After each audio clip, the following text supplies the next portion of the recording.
Organizers out here say it's clear Wall Street is not going to reform itself, so they are demanding Congress and the Obama administration rein in the greed and excess of the big banks, the 6 largest banks in the nation: Goldman Sachs, JP Morgan Chase, Bank of America, Citigroup, Wells Fargo, and Morgan Stanley, by redirecting all of the CEO top executive bonuses to things like the California budget deficit and California foreclosures. The banks were forgiven, but now they're going out there and they're kicking people out of their homes. Even when they have loan modifications pending, they're still kicking people out of their homes. You telling me about a modern day Scrooge? This is it right here today.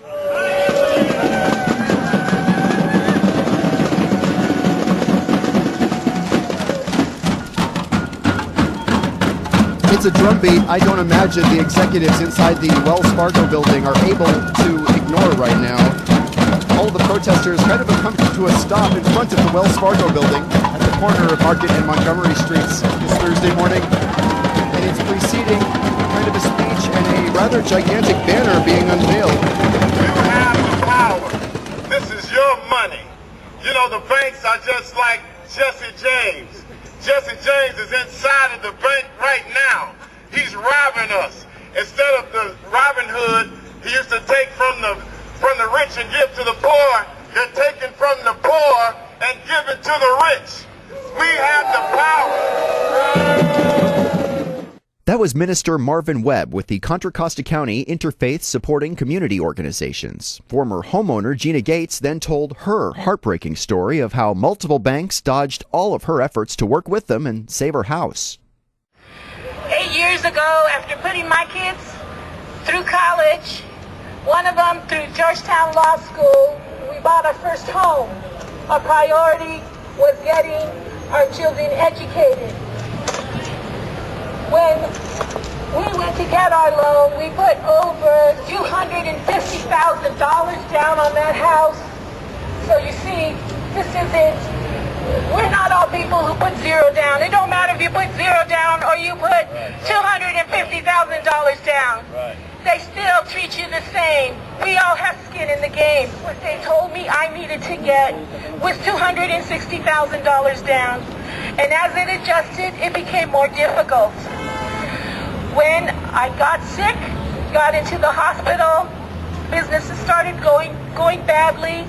I let my bank know, hey, this is too much for me. I need help. So what they said to me is, you don't qualify for a modification. I said, $4,200 is just way too much. So what they told me was, well, geez, you can't pay $4,200. We're going to let you pay $6,400. Gates says her account was being transferred from bank to bank, and she was finally told to call the government for help. That's when the banks got even meaner. I said, listen, I can't do it. I can give you $4,000, but I can't give you this $6,000. It's too much. He says, I can't take it. He couldn't take a partial payment. So at that time, the government was pushing hope. Call hope. Call hope, and they're going to call the bank, and the bank's going to help you out. So I did that. Hope interviewed me. They said, yeah, you qualify for a modification. And Chase said, yes, you qualify for a modification. We will consider it. We're going to FedEx it over to you. You send it back. Finally, it got to me. Of course, calling. I kept calling because you got to call. You never know. I said, you sure my house isn't for sale? They said, it's not for sale. I confirmed that 3 different times. The day my documents arrived on December the 7th. In the afternoon, I found out later that they sold my house that morning. And basically it came down to a lady on the phone from JP Morgan Chase says, hey, you know, I feel really badly about how your house was taken. We'll give you your house back if you give us $40,000.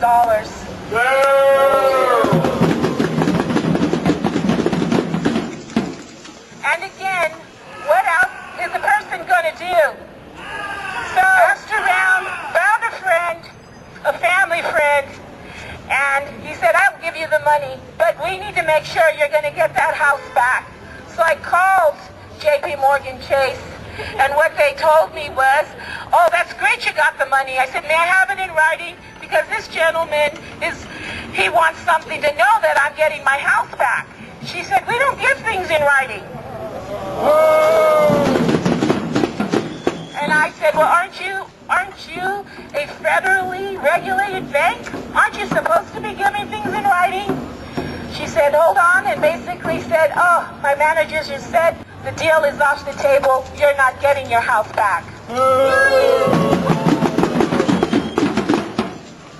So much to the fact that 15 states have already signed on to a class action lawsuit against Bank of America. And let me tell you, Wells Fargo, where there's smoke, there's usually fire.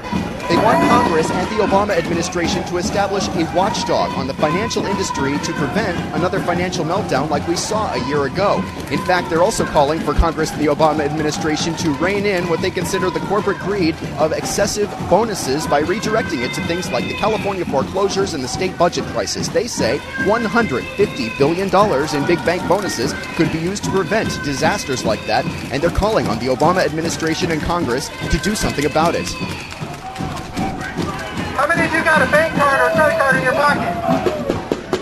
You got high interest rates, right? How many of you know people that are students or parents of students with student loans with outrageous student loan prices? Is that you? You've ever paid $35 overdraft fee for a 25-cent pack of gum? Does it affect you? And if you're one of the 100,000 families that have lost their homes in California, you know more than anybody else how much it affects you. But let me tell you who isn't affected. These banksters behind us, they're not affected. They're getting $150 billion this week in bank bonuses. Is that fair? You know what you can do with $150 billion after you bought my Christmas present? After $150 billion, you could eliminate all foreclosures in this country for the next 4 years. You can pay for health insurance for 31 million Americans all across the country. With $150 billion, you can eliminate every single state budget deficit crisis in the entire country right now. Communities, we cannot stand by idly while you continue to take away our homes and the homes of hard-working families who are eligible for loan modifications under a federal Home Affordable Modification Program. It was after the reading of the grievances and demands that the group marched up the steps, some of them with Wells Fargo bank cards in their hands, and they demanded to get inside and let the Wells Fargo executives hear their list of grievances. Protect our customers' privacy, and also as long as he and I can get in, these people stop screaming. But if you have to let us in. Yeah, we'll let him in. But you gotta let me go in. What's that? I'll let him go in. He can go in with me. He and I will go in together. He's gonna go in, but he and I can go in. He's our customer. He can come in. I'm your customer too. You're in? We'll both go in.